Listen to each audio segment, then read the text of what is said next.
No meu tempo livre, meus amigos e eu costumamos visitar lugares abandonados pela cidade. E depois de termos explorado todos os mais interessantes, nos encontrávamos regularmente em nosso favorito. Era um banco completamente abandonado, deixado para trás no final dos anos 90, quando uma nova sede foi encontrada para ele. Na minha opinião, era um dos edifícios mais legais, pois do telhado se tinha uma vista deslumbrante da minha cidade natal. Era relativamente fácil entrar. O único problema real era não ser visto, porque o edifício era regularmente patrulhado por segurança e polícia armada. Além disso, a única entrada que conhecíamos na época ficava bem ao lado de uma rua movimentada. Na noite do último dia de 2019, junto com meus 2 melhores amigos, vamos chamá-los de Paul e Matt, decidi dar uma última olhada lá dentro antes do final do ano. O tempo estava úmido e havia uma neblina espessa, mas não estávamos muito preocupados, pois isso era comum na área onde vivíamos. Ao nos aproximarmos da entrada, não pudemos deixar de notar um homem sem teto com uma longa barba nos seguindo de longe. Inicialmente, nem questionamos por que estávamos sendo seguidos, pois ele estava bem distante de nós, e no bairro em que estávamos, situações assim eram comuns e inofensivas, então decidimos entrar no banco mesmo assim. Para garantir nossa segurança, sempre entrávamos um de cada vez. Matt entrou primeiro, enquanto Paul e eu esperávamos do lado de fora, verificando se não havia polícia ou pessoas suspeitas ao redor. Enquanto esperávamos, o homem sem teto se aproximou e parou bem ao nosso lado. Houve um momento de silêncio no início, mas então, depois que o homem tomou um gole do que presumi ser um frasco de algum tipo de bebida alcoólica, ele nos perguntou, apontando para Matt, que estava do outro lado do portão. "Esse é o seu amigo?" A voz dele era profunda e rouca, extremamente intimidadora. Paul respondeu, "Sim, ele só precisava urgentemente usar o banheiro." O que em retrospecto foi a pior desculpa possível. Quando ele disse isso, Matt pulou de volta à cerca e se juntou a nós, percebendo o encontro incomum que tivemos. O homem então nos disse, "Não se preocupem, pessoal, eu também sou um ilegal." E em seguida, pulou o portão e entrou no prédio. Nós o observamos caminhar em direção à porta principal, até que ele desapareceu completamente na neblina. Nesse ponto, houve outro momento estranho de silêncio. Não sabíamos o que fazer. O prédio era tão grande que sempre havia o medo de nos perdermos. E isso, combinado com o encontro que acabávamos de ter, deixou alguns de nós aterrorizados de entrar no prédio. Paul estava com muito medo de entrar no banco, então foi embora. Matt e eu caminhamos por lá por 1 hora até vermos o que pensávamos ser o mesmo sem-teto de antes sair do prédio. Ainda tínhamos tantas perguntas. Como quem era aquele homem? Ele estava armado? Por que ele disse que era um ilegal? Estávamos bastante ansiosos e ainda não sabíamos se realmente queríamos entrar, mas uma mistura do frio e nossa vontade incontrolável de apenas sair e curtir o último dia do ano nos fez esquecer daquele homem e simplesmente entrar. Então ligamos para outro amigo nosso que morava bem na esquina do banco. Vamos chamá-lo de Phil. Ele concordou em se juntar a nós na aventura. Então, sem pensar 2 vezes, entramos. Não tínhamos muito tempo antes de escurecer, então passamos pelo procedimento mais rápido do que o habitual. Depois de entrar no prédio, contamos a Phil sobre o que havia acontecido. Ele era o mais velho entre nós e nos tranquilizou, dizendo para não nos preocuparmos muito com isso. Ele provavelmente é só um pobre coitado procurando um lugar quente para dormir. Não acho que ele tenha más intenções, disse ele. Mesmo assim, ficamos mais alertas do que o habitual.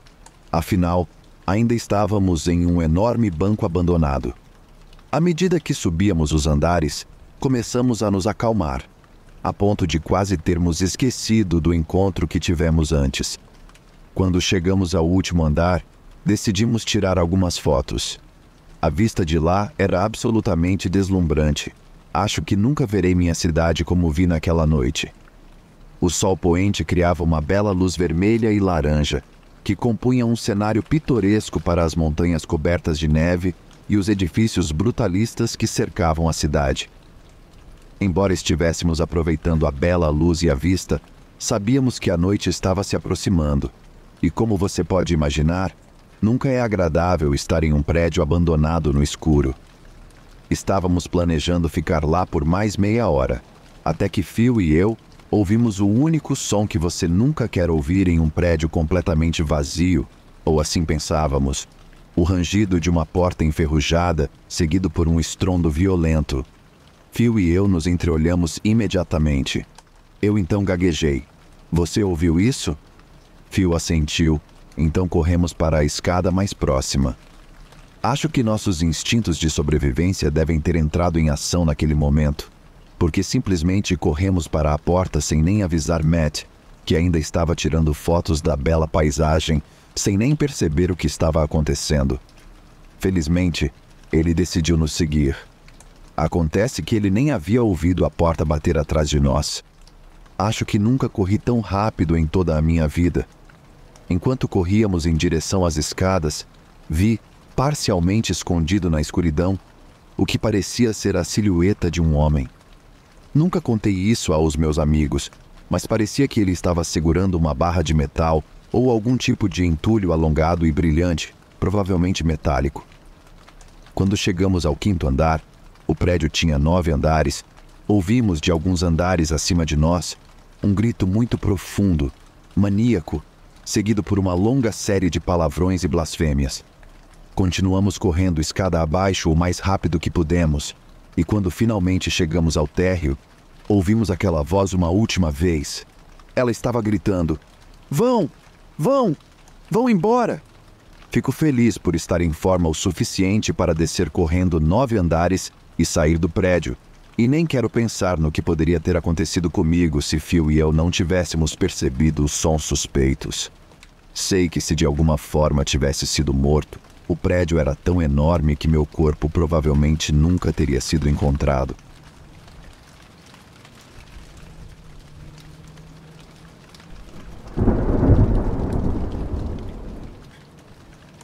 Isso aconteceu há apenas algumas semanas.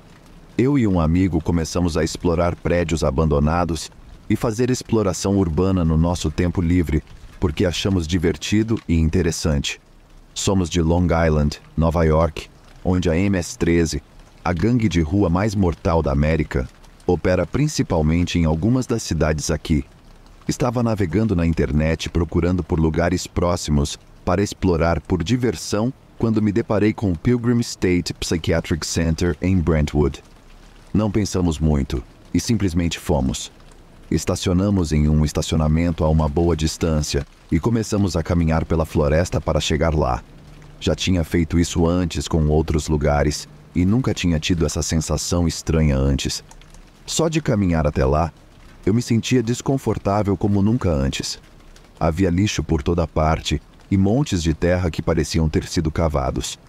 Finalmente chegamos ao prédio, que era convenientemente fácil de entrar. Quando entramos, fomos recebidos por colchões sujos que pareciam ter sido colocados lá por um motivo. Não falamos um com o outro sobre como estávamos nos sentindo porque não queríamos parecer medrosos. Percorremos todo o prédio, vendo muitos colchões e sapatos velhos que pareciam ser de outras pessoas. Chegamos ao topo e, claro, já tinha escurecido e ainda tínhamos uma longa caminhada de volta quando saíssemos. Voltamos para o térreo do prédio e nos perdemos. A única saída era caminhar sobre uma tábua acima de um abismo. Mas essa não é a parte ruim. Saímos por uma janela e começamos a caminhar ao longo da estrada para voltar ao meu carro. 2 policiais nos viram enquanto dirigiam e vieram falar conosco. "Vocês realmente não deveriam estar indo lá depois de escurecer", disseram, e nos deixaram ir. Rimos disso e voltamos para o carro. Meu amigo ligou para o primo dele para contar o que fizemos. Ele nos disse que a MS-13 opera naquele lugar e que tivemos sorte de estarmos vivos. Eu pesquisei Pilgrim State Murder, assassinato no Pilgrim State, e com certeza vi que vários adolescentes foram assassinados lá e nas florestas por onde passamos inicialmente. A polícia já havia escavado e investigado as florestas antes para encontrar adolescentes desaparecidos, Então liguei os pontos entre isso e os montes de terra que vi antes. Fui dormir naquela noite tremendo com o pensamento de que poderia ter sido morto por entrar no território deles. Se quiser, pode procurar por Pilgrim State MS Trees Brentwood ou algo assim.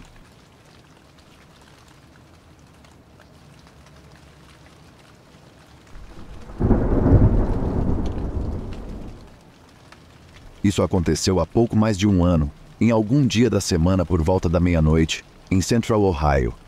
Quero começar dizendo que não sou particularmente religioso, nem necessariamente acredito em fantasmas ou no sobrenatural, mas algo estranho aconteceu naquela noite que não consigo explicar. Esta história é 100% verdadeira, exceto por alguns detalhes que foram alterados para manter algum nível de anonimato. Digamos que foi uma quarta-feira, embora eu não me lembre exatamente do dia, por volta das 5 da tarde. Uma amiga me contou sobre um prédio abandonado que um amigo dela lhe mostrou no dia anterior e perguntou se eu queria dar uma olhada algum dia. Claro que sim, mas, sendo a alma curiosa que sou, queria ir naquela noite, mas ela não podia. Perguntei a alguns outros amigos se queriam ir comigo, mas todos recusaram, seja porque não estavam a fim de invadir ou estavam ocupados com outras coisas. Decidi ir sozinho. Isso não é algo que eu costumo fazer, pois tenho alguns amigos próximos que são tão experientes quanto eu em exploração urbana. E nós três formamos uma excelente equipe para esse tipo de coisa. Já fui a lugares sozinho antes, mas nunca com tão pouca pesquisa sobre a área. Não consegui encontrar nada na internet sobre este lugar.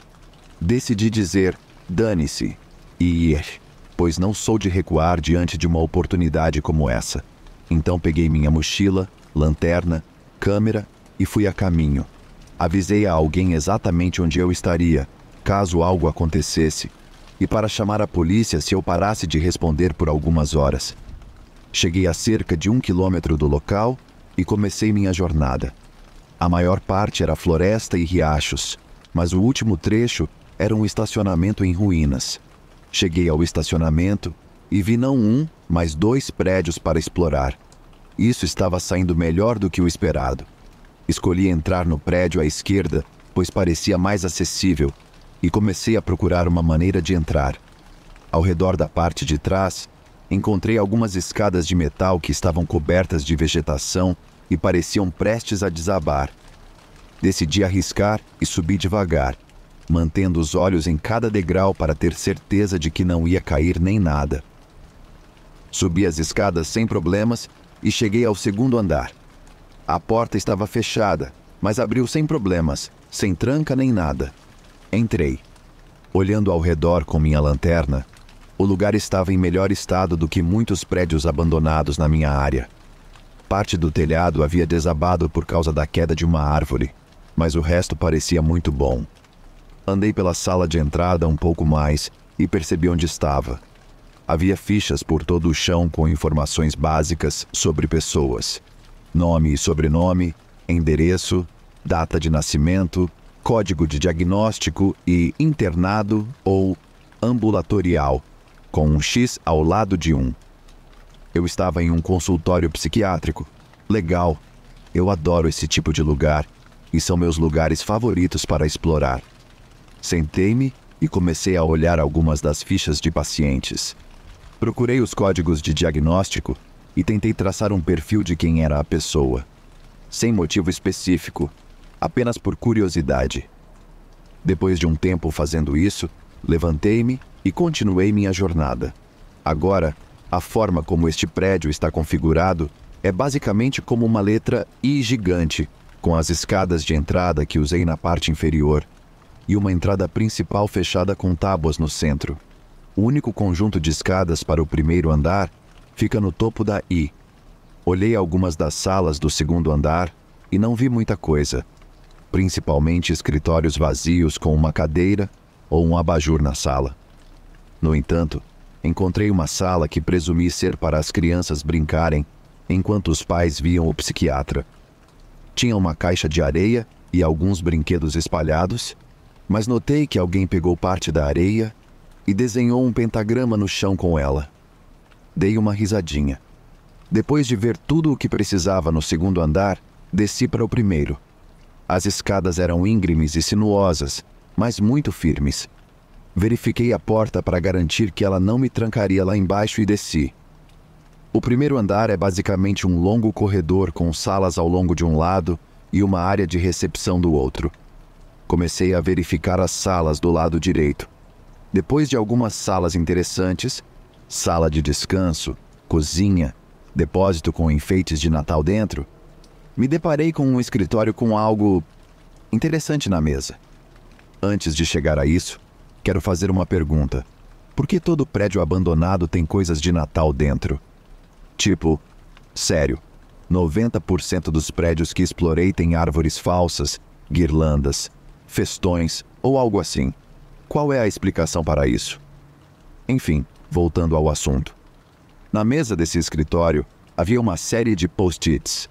Nessas notas havia mensagens que me deixaram um pouco desconfortável. São assim: ele está planejando soltar o refém. Já temos a contagem do pessoal. O oficial John pode escoltar Jane para fora da sala? De qualquer forma, assim que vi isso, tirei uma foto. Também tirei uma no meu celular para enviar a um amigo. É aqui que as coisas ficam estranhas. Assim que tirei a foto no meu celular, o prédio inteiro começou a tremer violentamente. Minha primeira reação foi pensar: terremoto.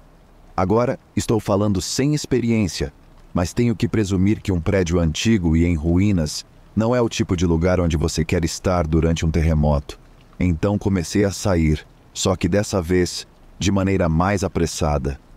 Quando cheguei ao andar de cima, percebi que a porta que eu tinha deixado aberta para não me trancar lá embaixo agora, estava apenas ligeiramente aberta.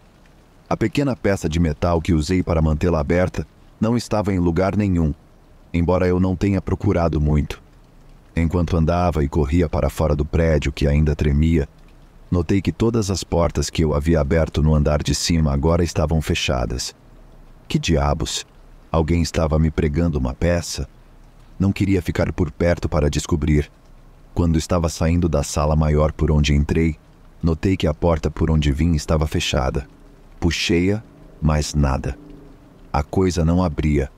Agora, eu geralmente fico calmo sob pressão, mas isso estava começando a ser demais. Eu estava começando a surtar um pouco. Tomei a rápida decisão de forçar minha saída. Normalmente, odeio causar qualquer dano a um prédio que estou explorando, e geralmente tento evitar isso sempre que possível, mas este era um caso especial. Eu queria sair dali. Arrombar a porta? Já fiz isso antes, mas essa porta não parecia que iria ceder. Ela abria para o outro lado e era muito resistente. Acho que vou quebrar a tábua de madeira que cobria a janela ao lado. Felizmente, essas janelas eram grandes e baixas o suficiente para eu conseguir colocar um pé na madeira. 2 chutes e a madeira cedeu.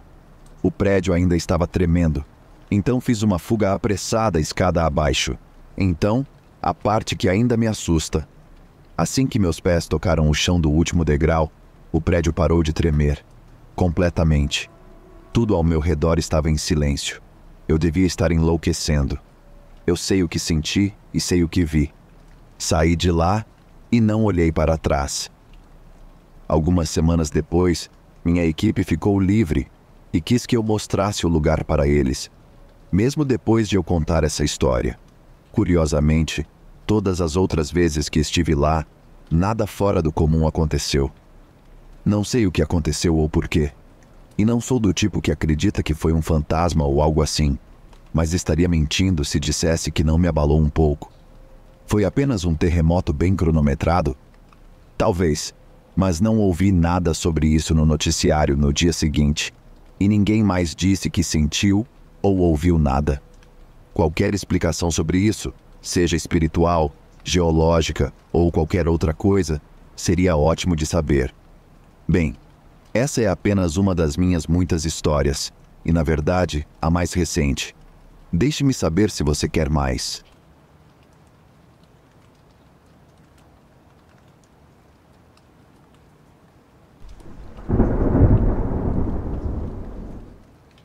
Minha história começa com a casa do meu pai nas montanhas de Upstate Nova York, que ele comprou no início dos anos 2000. Na época, ainda morávamos nos subúrbios de Westchester. Então íamos para a casa nos finais de semana, enquanto meu pai tentava consertá-la. Quando eu era pequeno, gostava de paintball, e sendo da cidade, sempre estava atirando nas coisas na floresta. Ao lado da casa do meu pai, havia uma casa que estava desmoronando. Eu conseguia vê-la à distância pela janela do meu quarto, e ela sempre me dava arrepios. Metade do teto estava desabado, e a casa estava totalmente mobiliada, com um antigo Ford Fairlane ainda na garagem. Tudo estava completamente apodrecendo. Uma vez, meu primo veio nos visitar naquele fim de semana. Pegamos as armas de paintball e saímos para atirar nas coisas na floresta como de costume. Fomos até a velha casa em ruínas e achamos que seria divertido quebrar todas as janelas. Então fizemos isso. Foi divertido, continuamos a encontrar outras coisas para atirar e depois voltamos para dentro para jogar GTA 3. No fim de semana seguinte, não fui até a casa abandonada, mas no fim de semana seguinte, meu primo veio novamente e saímos com as armas de paintball mais uma vez. Caminhamos em direção à velha casa e todas as janelas não estavam mais quebradas. Estavam cheias de teias de aranha e pó. Eu e meu primo ficamos muito confusos. Então quebramos as janelas novamente. Paramos de visitar lá por alguns meses e, na época, a casa havia sido demolida. Ainda não consigo explicar como as janelas se consertaram ou foi como se nunca tivesse acontecido. Quando falei sobre isso com pessoas, sugeriram: talvez o proprietário tenha substituído as janelas, mas como eu disse, elas estavam cheias de teias de aranha. E quem substituiria janelas em uma casa sem teto?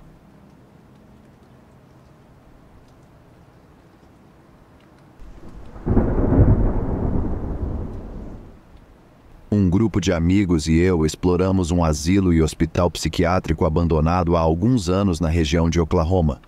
Muito perigoso à noite para calouros de faculdade como nós. A primeira experiência que tivemos foi todos nós nos divertindo na escuridão e basicamente aprontando. Para entrar, você tem que passar por uma janela quebrada, e estávamos todos reunidos na janela, fazendo bobagens, quando ouvimos passos altos e ecoantes pelo corredor, correndo em nossa direção.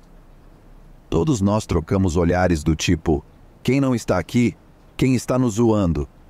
E após percebermos que todos nós estávamos presentes e nenhum de nós estava correndo por um corredor escuro e abandonado, saímos correndo de lá.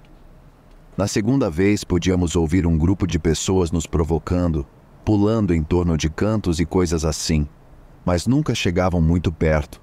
A princípio, achamos que era um animal, mas ficamos corajosos e percebemos que era uma pessoa. Conseguimos encontrar o grupo, e depois de encarar um grupo de pessoas aparentemente drogadas na casa dos 20 anos, que nos pediam latas de tinta e cigarros, começamos a sentir vibrações estranhas. Finalmente, você diz? E tentamos sair. O líder dos comparsas do asilo assombrado perguntou se tínhamos joias, o que negamos. Ele então disse a coisa mais assustadora que já ouvi: eu gosto de joias. Eu as tiro das meninas daqui quando elas estão dormindo. Nós saímos correndo.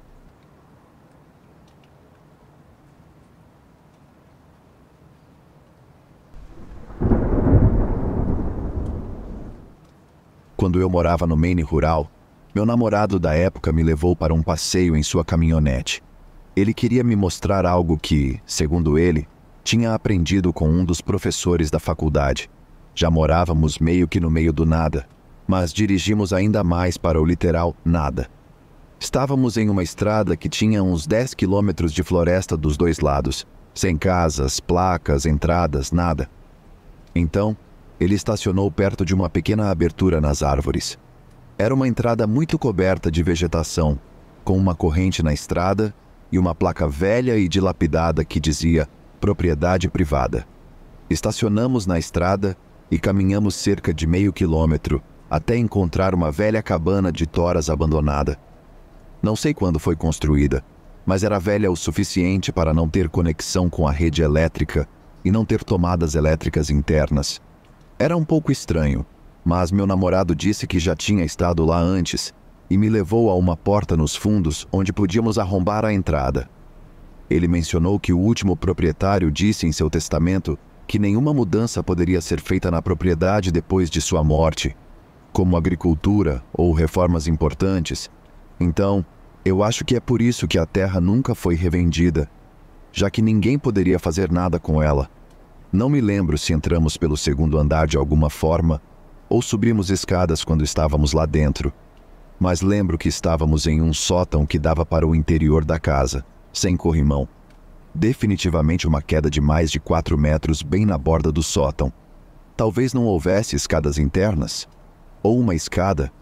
Foi no outono de 2011, quando eu era caloura na faculdade, então está um pouco borrado na memória. Lembro de ver um antigo fogão, a lenha de ferro lá embaixo, e uma bancada, mas de resto, acho que o lugar era bem esparso e feito inteiramente de madeira. Também não havia pia na área da cozinha e nenhum banheiro, portanto, sem encanamento também. O sótão onde estávamos tinha literalmente milhares de moscas mortas espalhadas pelo chão. Era nojento e assustador. Sei que elas poderiam ter ficado presas lá ao longo dos anos, mas o número delas em cada superfície e sem estarem em decomposição ou virado pó era simplesmente perturbador. Por alguma razão, meu namorado decidiu que aquele era um bom lugar para fumar. Eu não queria ficar, mas ele estendeu um cobertor sobre as moscas e se sentou. Eu dei algumas tragadas, mas comecei a sentir um desconforto e parei. Sou fumante regular, mas a situação estava muito louca. Então, de repente, percebi que o sol estava se pondo e estávamos perdendo a luz rapidamente. A casa rapidamente passou a ter uma sensação de desgraça iminente e eu sabia que precisava sair daquela casa. Expressei minhas preocupações ao meu namorado várias vezes, cada vez parecendo mais desesperada para sair, mas ele não estava preocupado e demorou para fumar mais um cigarro e tirar todas as coisas desnecessárias dos bolsos, colocando-as no cobertor e lentamente guardando-as. Eu estava ficando irritada por ele não me levar a sério e tinha uma sensação urgente de sair. Acabei saindo da casa primeiro e comecei a correr pelo longo caminho de terra de meio quilômetro para sair e se afastar. Meu namorado estava atrás de mim, mexendo nas coisas que carregava nas mãos. Eu saí da floresta quando estávamos perdendo aquela última luz antes da verdadeira escuridão se instalar. Vale lembrar que essa estrada rural não tem iluminação pública ao longo do percurso. Ele tinha lanternas, mas eu não sentia que lanternas significavam segurança. Eu sentia que estávamos sendo observados e o que fosse era extremamente negativo. Ligamos as lanternas e continuamos andando em direção ao carro. Estava muito escuro, somente confiando nas luzes das lanternas e o contorno da estrada de chão. Comecei a ouvir barulhos na borda da rua com a floresta. Estava ficando mais assustada que nunca. De repente, meu namorado se agita com algum som vindo da direção da floresta, aponta a lanterna e dá somente tempo de ver a silhueta de uma perna humana voltando à floresta. Eu olho para ele e ele olha de novo para mim. Saímos correndo em disparada e entramos no carro. Nunca mais volto lá.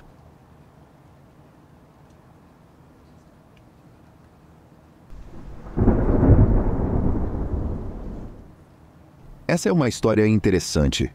Bem perto da casa onde cresci, há uma escola primária abandonada. Ela não estava em operação desde 67. Em 2007, minha banda estava procurando um local para tirar fotos, e eu mencionei a escola. Todos ficaram intrigados. Planejamos uma visita para explorar o lugar e ver o que ele tinha a oferecer. Nunca tinha estado na escola antes, só ouvira falar dela. Nenhum de nós sabia o que esperar. Quando chegamos, o lugar estava tomado por era e vegetação.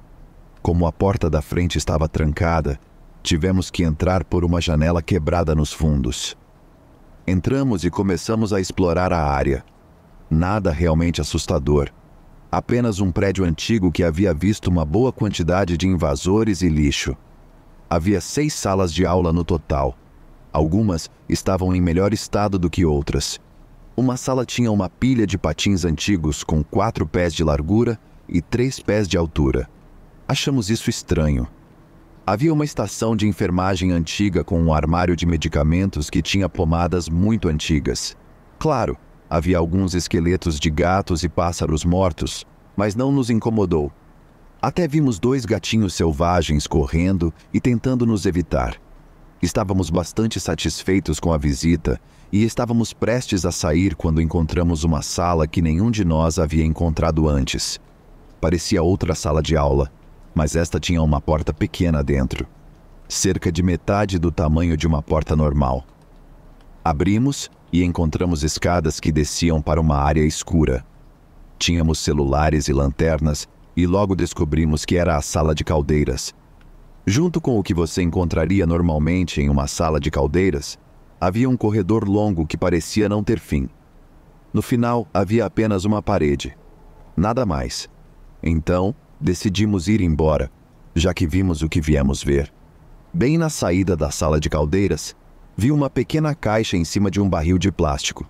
Abri a caixa e dentro havia uma câmera Polaroid incrivelmente antiga. Achei legal e a peguei. Estava tão animado com a descoberta que não percebi que havia deixado a porta da sala de caldeiras aberta. Fechamos as portas da escola para parecer que não havíamos mexido em nada. Entramos na van e estávamos prestes a sair quando peguei a câmera e a apontei para o meu guitarrista, Pete, que estava dirigindo e fingia tirar uma foto. Só que não era uma simulação. Não só o flash disparou, mas uma foto Polaroid antiga começou a sair lentamente da câmera. Ficamos chocados, para dizer o mínimo. Admirados com o que havia acabado de acontecer, decidimos tirar uma foto da frente da escola da van. Tudo parecia bem até o dia seguinte, quando voltamos para tirar as fotos. Tínhamos trazido algumas outras pessoas conosco desta vez. Enquanto lhes dávamos um tour, decidimos mostrar a sala de caldeiras. Quando chegamos na frente da pequena porta, nos deparamos com uma visão horrível. Os 2 gatinhos, que estavam vivos e bem no dia anterior, estavam mortos, bem na frente da porta. A porta que eu havia deixado aberta. Mas não apenas mortos, podres e cobertos de larvas. O cheiro. Nunca vou esquecer essa visão, porém não deixamos isso nos parar. Continuamos tirando nossas fotos e fazendo o que havíamos planejado. Então lembramos da câmera. Mostramos às novas pessoas a câmera e elas ficaram maravilhadas que ainda funcionava e que o filme ainda estava funcionando. Mostramos as fotos que tiramos com ela. Tudo estava bem até chegarmos à foto da escola. Havíamos fechado a escola. Eu sei que fizemos. Tínhamos que fazer isso para que ninguém suspeitasse e nos impedisse de visitar novamente. Quando olhamos a foto da escola novamente, a porta da frente da escola estava aberta. Bem aberta. Apenas olhamos para a foto com a boca aberta. Eu não conseguia acreditar. Parecia tão surreal que ainda tenho dificuldades para acreditar. Sendo o cético que sou, decidi recriar a foto tirando outra foto com a câmera do mesmo ponto de vista. Desta vez, as portas estavam fechadas. Não consigo explicar nada do que aconteceu. Ainda me assusta pensar nisso.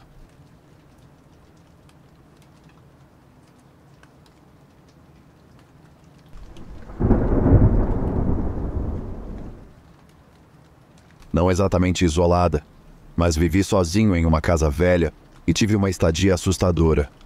Novamente, a casa era antiga, uma enorme casa construída em 1915 e convertida em apartamentos para soldados da Primeira Guerra Mundial antes de irem para o exterior.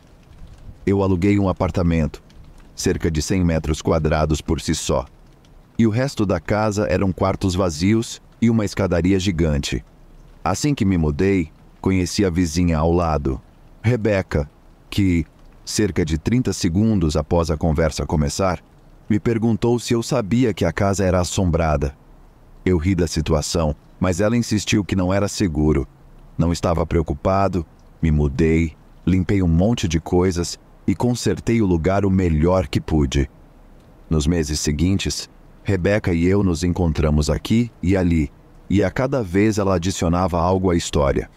Aparentemente havia uma velha que morava no apartamento antes de mim, que nunca saía, Nunca abria as janelas e nunca limpava. Ela morreu no apartamento e houve uma venda de bens para se livrar de algumas de suas coisas. Rebeca me contou que, durante a venda, ela havia ido ao porão e se arrependido disso. Cerca de uma semana depois, decidi dar uma olhada no porão. Acho que em parte para provar a mim mesmo que não estava preocupado. Eu também estava curioso. Não sou supersticioso e não acredito em fantasmas, mas o ocultismo é interessante para mim. Assim que entrei no porão, me senti desconfortável. Cheirava a mofo, mas não como eu já havia sentido antes. Ao longo dos degraus havia velas queimadas que formavam poças de cera azulada e cinza. O porão em si tinha 2 enormes tanques de aquecimento de água, também cobertos de cera, e um piso de concreto vazio atrás dos tanques com toalhas nojentas ao redor e mais velas. Bizarro, mas não assombrado. Nesse ponto, eu morava no apartamento sozinho há cerca de 3 meses, sem nenhum problema. Meu carro foi arrombado uma noite, mas isso não foi surpreendente dado o bairro. Nada de estranho havia acontecido até a noite em que fui ao porão. Às 4 da manhã, acordei de repente porque ouvi algo no meu quarto. Isso era estranho para mim, porque eu durmo como uma pedra. Fiquei sentado na cama por 1 minuto, não ouvi nada e voltei a dormir. Por volta das 6 da manhã, tive um pesadelo. Ouvi o barulho novamente e acordei, mas desta vez com paralisia do sono. Vi uma figura negra entrar no meu quarto e parar logo na entrada. Nesse momento, pensei que era um ladrão e comecei a tentar perguntar o que ele queria, mas não conseguia falar nem me mover. Nada disso havia acontecido comigo antes e eu estava aterrorizado. Depois dos mais longos 2 ou 3 minutos da minha vida, consegui sair do sono e toda a atmosfera mudou. Ninguém estava lá, nada estava fora do lugar, nenhuma tranca estava quebrada, nada. Rápido, me arrumei e cheguei ao trabalho 2 horas antes de abrir. Nas semanas seguintes, eu ouvia o som novamente de vez em quando. Era um som de arranhadura e batida, sempre muito cedo pela manhã. Assim que eu acordava, parava. Então, uma manhã foi especialmente alta. Ainda escuro lá fora, às 5 da manhã, ouvi isso bem atrás da cabeceira da minha cama. Desta vez, garanti que estava totalmente acordado. Fiquei perfeitamente imóvel e nem respirei, e ouvi o som novamente, agora totalmente acordado.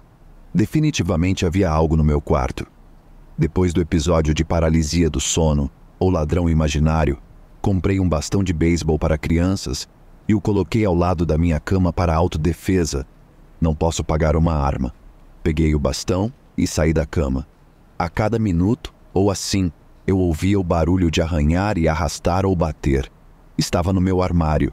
Fiquei do lado de fora da porta e meu coração estava disparado nesse ponto.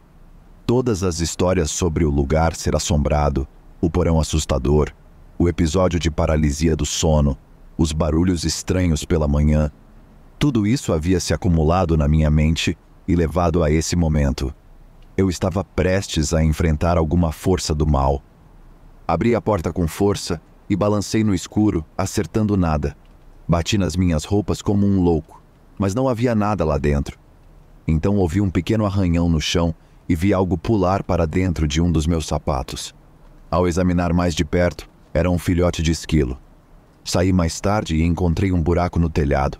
Havia uma família de esquilos morando no meu teto que era muito ativa pela manhã, e um dos filhotes havia conseguido encontrar seu caminho até o meu armário para me assustar. Não era assombrado, apenas esquilos. Eu nomeei o esquilo de Rebeca e o alimentei por um dia antes de colocá-lo de volta no meu teto e chamar o meu senhorio. Pode ter tido um final feliz, mas os barulhos me assustaram muito. Nunca tive paralisia do sono antes, e essa parte não posso explicar.